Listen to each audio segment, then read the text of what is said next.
Second chapter में robot बताता है कि जब वे 9 साल के थे तो वे उसी स्कूल में जाते थे जिस स्कूल में बैंकर, अकाउंटेंट, डॉक्टर आदि अपने बच्चों को भेजते थे।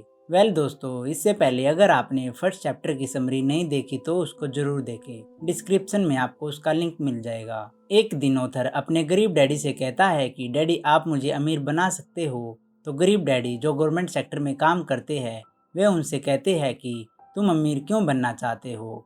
फिर ऑथर कहता है कि जिमी और मेरे कुछ दोस्त पिकनिक पर जा रहे हैं और गरीब होने के नाते वे हमें अपने साथ नहीं लेकर जा रहे।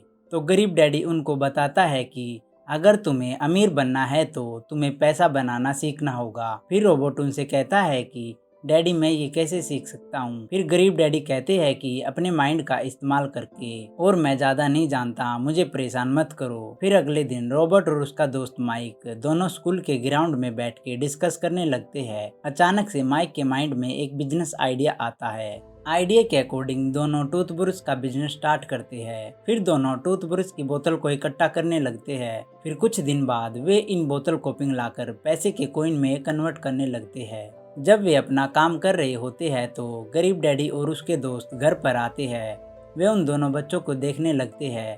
फिर जैसे गरीब डैडी को पता चलता है कि ये दोनों कंच की बोतल को पिघलाकर पैसे के कॉइन में कन्वर्ट करना चाहते हैं, तो गरीब डैडी उनसे कहता है कि ये काम गैर कानूनी है और तुम यह नहीं कर सकते। फिर दोनों बच्चे बहुत डर जाते हैं और अपने स्टार्टअप को वहीं पर समाप्त कर देते हैं और निराश होकर बैठ जाते हैं। फिर गरीब डैडी उनसे कहता है कि बच्चों, निराश होने की जरूरत नहीं है। बहुत से लोग केवल अमीर बनना चाहते हैं लेकिन वे कुछ काम स्टार्ट नहीं करते, बस सोचते ही रहते हैं। मुझे तुम दोनों पर बहुत गर्व हुआ कि तुम दोनों ने कुछ काम स्टार्ट किया। साथ ही साथ गरीब डैडी उनको कहता है कि पैसा होना और एक अच्छा सा घर होना, इन सब चीजों से अमीर नहीं बना जाता। अमीर हम तब होते हैं जब हमारे पास पैसे बनाने की स्किल होती है। अगर तुम सचमुच का पैसा बनाना चाहते हो तो तुम माइक के डैडी से बात करो और उनसे पैसे बनाने की स्किल को सीखो।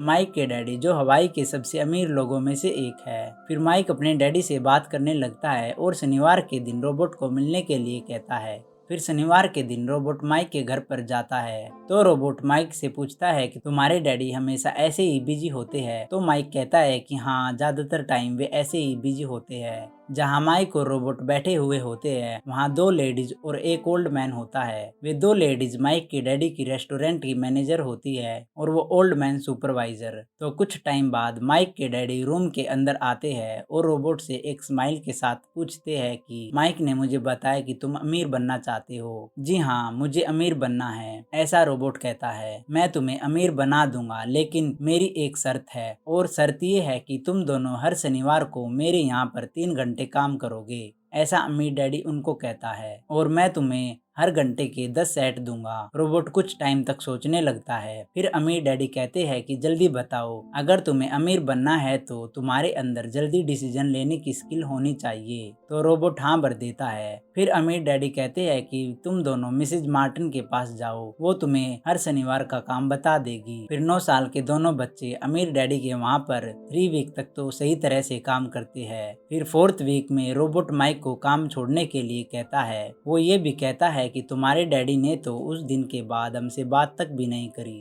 तो माइक हंसने लगता है और रोबोट को कहता है कि मेरे डैडी ने ऐसा कहा था कि जब तुम काम को छोड़ने का प्लान बना लो तो मैं तुमसे मिलना चाहूंगा। तो अगले दिन रोबोट माइक के डैडी से मिलने का प्लान बनाता है। उससे पहले वो अपने गरीब डैडी को सब कुछ बता देता है कि माइक के डैडी एक सेल्फिश पर्सन है, उन्होंने हमें कुछ नहीं सिखाया। तो गरीब डैडी रोबोट को कहता है कि तुम माइक के डैडी से कहो, वे या तो तुम्हारी सैलरी बढ़ा दे, अदरवाइज तुम वहाँ से काम छोड़ दोगे। तो अगले दिन जब रोबोट माइक के डैडी से मिलने जाता है तो माइक के डैडी काम में बहुत बिजी होते हैं। वो रोबोट को इग्नोर भी करते हैं, लेकिन 1-2 घंटे बाद वे रोबोट से मिलते हैं। तो रोबोट उनसे कहता है कि मेरी आप रिस्पेक्ट नहीं कर रहे, मैंने बहुत मेहनत से काम किया और इसके बदले आपने मुझे अमीर बनने की स्किल नहीं सिखाई। तो अमीर डैडी कहते हैं कि या तो मैं तुम्हारी सैलरी बढ़ा दूं, अदरवाइज तुम काम को छोड़ दोगे। रोबोट कहता है कि हाँ, मैं ऐसा ही करूंगा, क्योंकि आप अपने प्रोमिस को पूरा नहीं कर रहे हैं। जैसा आपने बोला था कि तुम मेरे साथ काम करो, मैं तुम्हें अमीर बनने की स्किल सिखा दूंगा।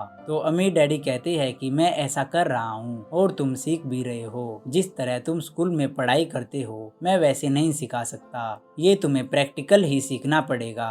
फिर अमीर डैडी रोबोट को कुछ लाइफ की प्रैक्टिकल चीजों के बारे में बताते हैं। वे कहते हैं कि मैं तुम्हें अमीर बनने की स्किल इस तरह नहीं सिखा सकता जिस तरह तुम स्कूल जाते हो और वहाँ पर पढ़ते हो और सीखते हो। लाइफ में होने वाली हर चीज हमें एक लेसन सिखाती है। ज्यादातर टाइम लाइफ हमसे बात नहीं करती, वो हमें सिर्फ किसी चीज को करने के लिए धक्का देती है और उस धक्के के जरिए लाइफ हमसे कहती है कि जाग जाओ, मैं तुम्हें कुछ सिखाने आई हूँ। तो रोबोट सोचता है कि माइक के डैडी पागल है और वे पागलों जैसी बात कर रही है कि लाइफ हमें धक्का देती है, लाइफ हमें सिखाती है। रोबोट चुपचाप रहता है और अमीर डैडी की बात को ध्यान से सुनता है। फिर अमीर डैडी कहते हैं कि अगर तुम लाइफ के सबक सीख जाते हो तो इससे तुम्हें फ्यूचर में बहुत बेनिफिट मिलेगा। अगर नहीं सीखते तो लाइफ तुम्हें धक्का देती रहेगी। कुछ लोग लाइफ के इस धक्के को सहन कर लेते हैं और कुछ लोग इससे गुस्सा हो जाते हैं और फिर वे लाइफ को धक्का देने लगते हैं। बेसिकली वे धक्का देते हैं अपने बॉस को, अपने काम को और अपनी चीजों को। एक्चुअल में लाइफ ही उन्हें धक्का देती है। लाइफ हमें धक्का देती है। कुछ लोग हार मान जाते हैं और कुछ लोग इससे कुछ नया सीख लेते हैं और आगे बढ़ जाते हैं। वे लाइफ की प्रॉब्लम को एक्सेप्ट करते हैं और कुछ नया सीख लेते हैं। ज्यादातर लोग ऐसा नहीं करते, वे लड़ते हैं अपने बॉस से और अपनी फैमिली से और हमेशा परेशान रहते हैं। लेकिन अगर तुम्हें अमीर बनना है तो लाइफ के इन लेसन को सीखना पड़ेगा।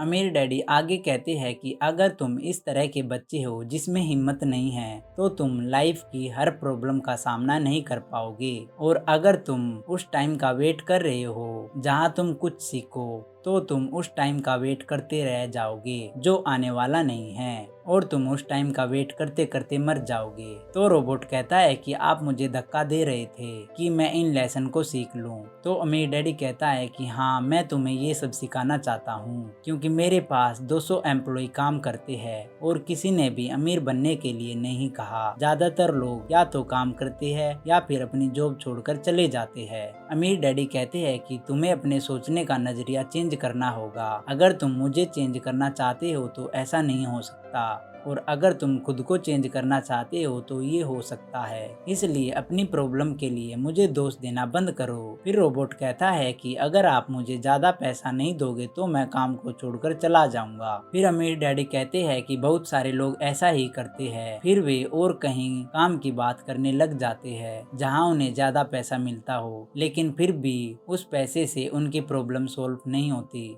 ये सबक जो अमीर डैडी रोबोट को सिखाता है। नंबर 1, गरीब और मिडिल क्लास वाले लोग पैसे के लिए काम करते हैं, अमीर लोगों के लिए पैसा काम करता है। नंबर 2, गरीब और मिडिल क्लास वाले लोग पैसे के लिए काम इसलिए करते हैं क्योंकि वे डरते हैं अगर उनके पास पैसा नहीं होगा तो वे अपने बिल, EMI, रेंट आदि कैसे चुका पाएंगे और इस डर से वे पैसे के लिए काम करते हैं। नंबर 3, अमीर डैडी रोबोट से कहता है कि अपने गरीब डैडी को ही देख लो, वे कितना सारा पैसा कमाते हैं लेकिन फिर भी टाइम पर बिल नहीं पे कर पाते और हमेशा सोचते रहते हैं कि उनकी सैलरी बढ़ जाए जिससे सारी प्रॉब्लम सॉल्व हो जाएगी। लेकिन रियलिटी में ऐसा नहीं होता। अगर सरकार उनकी सैलरी बढ़ा भी देगी तो वे अपने एक्सपेंसिव को ज्यादा बढ़ा लेंगे क्योंकि उनके पास पैसे की स्किल नहीं है, बस वे पैसे के लिए काम करना जानते हैं। नंबर 4, अमीर डैडी कहते हैं कि हर एम्प्लॉयर को उनकी पूरी सैलरी नहीं मिलती, चाहे वो गवर्नमेंट के लिए काम करता हो या फिर किसी प्राइवेट कंपनी में। जब एम्प्लॉयर को सैलरी दी जाती है तो उनका टैक्स काट लिया जाता है,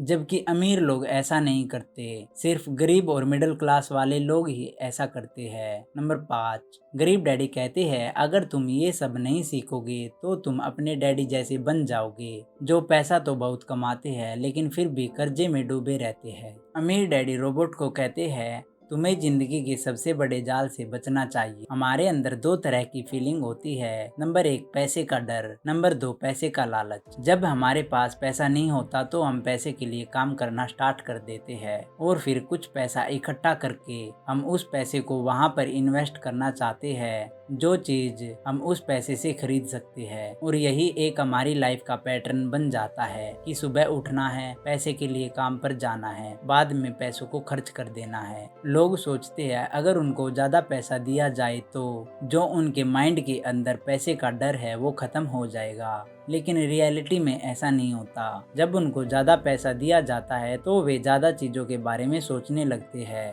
और फिर इसी पैटर्न को फॉलो करने लगते हैं। मैं चाहता हूँ कि तुम दोनों पैसे का लालच और पैसे का डर, इन दोनों फीलिंग पर काबू पा लो और अपनी फीलिंग के अकॉर्डिंग होनेस्ट रहो। अपने माइंड और फीलिंग का इस्तेमाल अपने सपोर्ट के लिए करो। मैं चाहता हूँ कि तुम दोनों पैसे की ताकत पर काबू पाना सीख जाओ। पैसे का डर और पैसे का लालच तुम्हारे माइंड से निकल जाए। अगर तुम्हें इन दोनों चीजों पर काबू पाना नहीं आता तो तुम केवल एक बड़ी सैलरी वाले गुलाम बन के रह जाओगे।